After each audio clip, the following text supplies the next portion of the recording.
unfortunately, the first thing that kicks into your mind then is we need to get as much evidence of this as possible. Like, I'm a comedian, I'm not a journalist, but I slipped into, I need to make sure the world knows this was a drone strike, because unfortunately, as you know, the predominant narrative in the West will always have bias towards the country suspected of committing genocide for the last 2 years. Like, absolutely extraordinary to me that the kind of serial killer in this instance is still getting the benefit of the doubt.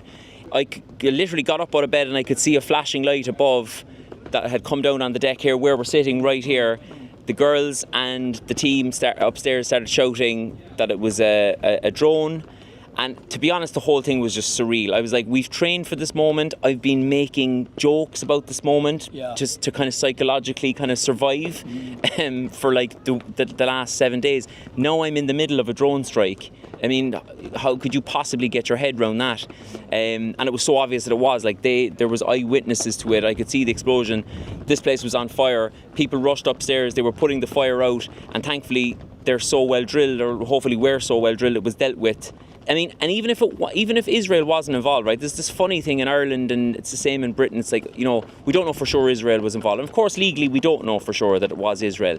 I mean, we can kind of suspect who may have been responsible. Like, for instance, we can absolutely rule out the Bahamas. We can rule out the Bahamas. Like, no way they were involved. Yeah. Israel, not so much. But whoever it was, there was no strong condemnation in my country anyway. I don't know about your country. Kind of, these citizens, civilians, very little sailing experience. Like, my head is like destroyed, like sunburned, destroyed. I've never been on a boat for longer than 10 minutes in my life.